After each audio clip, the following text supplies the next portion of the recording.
एक बड़ी पुरानी कहावत है, कहते हैं ना, अंधाधुंध की साइबी और घटा टोप को राज। क्या कुछ ऐसा ही सीन आया था? अभी ये स्क्रीन पर एक ट्वीट देख रहे हैं, लिंडसे ग्राहम। इन्होंने पाकिस्तान को लेकर क्या कुछ ऐसा कहा है जिसका मतलब है कि पाकिस्तान डबल गेम खेल रहा है, जानेंगे। वहीं इजराइल ने भी कहा है और खुद नेतन्याहू ने अपने इस वीडियो में पाकिस्तान को लेकर एक बड़ा खुलासा किया है, किस तरीके से पाकिस्तान अमेरिका और इजराइल के बीच में दोस्ती को तुड़वाना चाहता है। जियोपॉलिटिक्स में बहुत कुछ चल रहा है, हमेशा की तरह जानने को मिलेगा बहुत कुछ। आइए जानते हैं इन खबरों को विस्तार से। एक बड़ी पुरानी कहावत है, कहते हैं, आ बैल मुझे मार, सींग से ना सही तो पूंछ से मार, लेकिन मार। ऐसा ही क्या जनरल मुनीर ने किया। हालात के मारे जनरल मुनीर ऑपरेशन सिंदूर के समय कथित तौर पर डोनाल्ड ट्रंप के पास गए और डोनाल्ड ट्रंप से मदद मांगी। अब डोनाल्ड ट्रंप ने पाकिस्तान का इस्तेमाल करना तो शुरू कर दिया, लेकिन पाकिस्तान जो जाना जाता है डबल गेम के लिए, अब ये मैं नहीं कह रही हूँ, स्क्रीन पर एक वीडियो देखिए, बड़ा पुराना वीडियो है। आईएसआई के चीफ गुल हामिद गुल क्या कहते हैं, सुन लीजिए।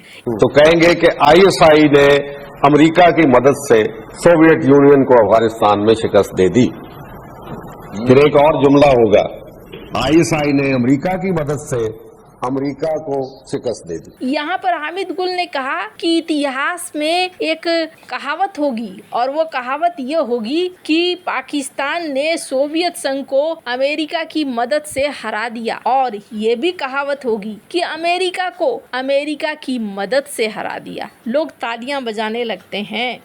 पाकिस्तान का इतिहास रहा है, कोई नई बात नहीं रही है, लेकिन हुआ क्या है, ये एक मीडिया देख रहे हैं सीबीएस, ये सीबीएस न्यूज अमेरिका की मीडिया है और वहाँ पे अमेरिकी अधिकारियों के हवाले से एक रिपोर्ट आई है और इस रिपोर्ट में क्या कहा गया कि वैसे तो अमेरिका के खिलाफ लड़ाई के दौरान पाकिस्तान कथित तौर पर एक मध्यस्थ की भूमिका में है, लेकिन इसने ईरान की मदद की है।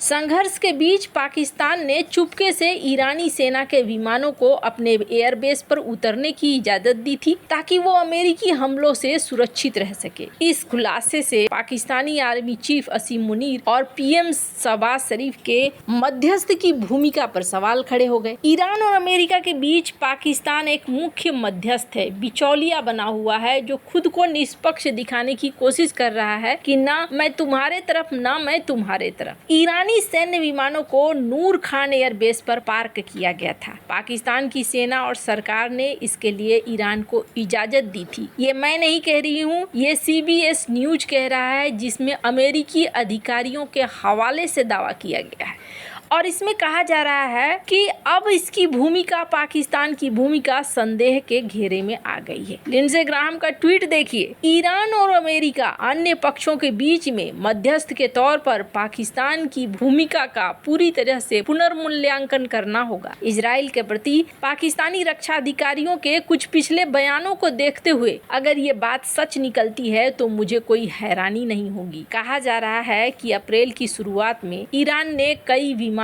को और सैन्य संपत्तियों को रावलपिंडी के पास स्थित पाकिस्तानी एयरफोर्स के नूर खान बेस भेज दिया था। रिपोर्ट ये भी कहती है कि अमेरिकी राष्ट्रपति डोनाल्ड ट्रंप के अस्थायी युद्ध विराम की घोषणा के बाद ये किया गया था।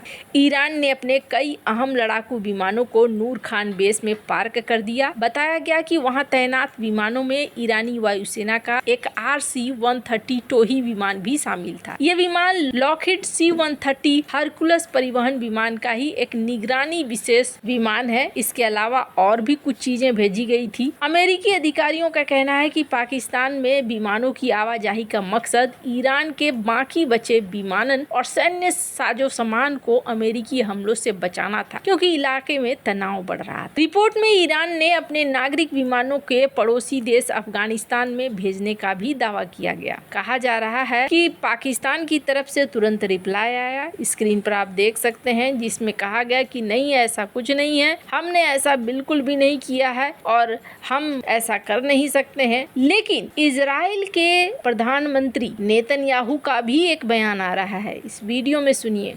But I'll tell you what happened. We have several countries that basically manipulated social media with bot farms, with fake addresses to break the American sympathy to Israel, to break the American-Israeli alliance because they think it's in their interests. And they do it in a clever way. You know, it's like you hear a text message. I'm a red-blooded Texan. I always supported Israel, but I can't stand what they're doing. I'm turning against Israel. And then you trace the address to some basement in Pakistan, you know. And that's something that has hurt us badly. While we were fighting the physical military battle on 7 battlefields, 7-front war, Netanyahu का कहना है कि पाकिस्तान वो bot form और फर्जी social media account के जरिए एक ऐसा अभियान चला रहा है जिसका मकसद है अमेरिका और इजराइल के संबंधों को कमजोर करना। नेतन्याहू ने इसे अपने देश के खिलाफ एक छिपा हुआ डिजिटल युद्ध क्षेत्र बताया है।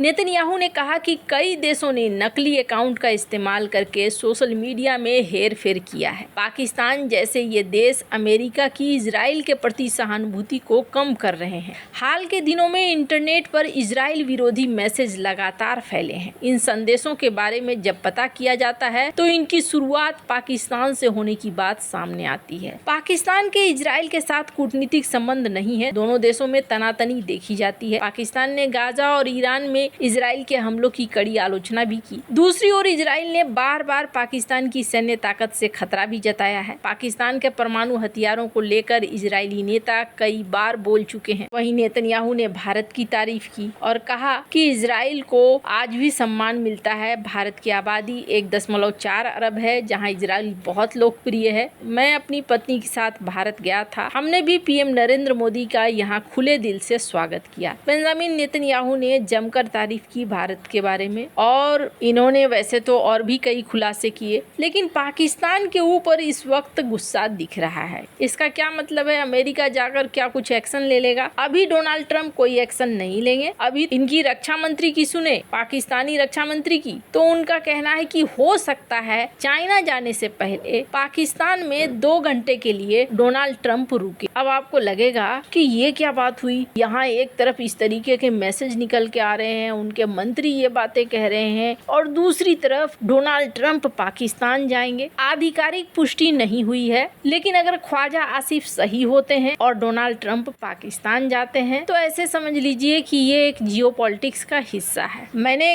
कल आपको बताया था कि एक बहुत ही बढ़िया आर्टिकल माइकल रूबिन ने लिखा था और उन्होंने इस बात को कहा भी था, कल की डेट में जब अमेरिका अगर अपने हिसाब से बात करने लगे तो कोई बहुत बड़ी बात नहीं होगी। ट्रंप अगर अपने पर आ जाए, इसका मतलब ये है कि जो कुछ भी चल रहा है सब मोह माया है और आने वाले समय में ये मोह माया पाकिस्तान के खत्म हो जाएंगे। वैसे आपको क्या लगता है? क्या भारत की कही हुई बात सच होगी? डॉक्टर एस जयशंकर ने यूं ही नहीं कहा था कि हम दलाल देश नहीं है जो बीच में मध्यस्थ बने। कमेंट कर अपनी राय जरूर बताएं। जल्द मिलते हैं अगले वीडियो में नई खबर के साथ।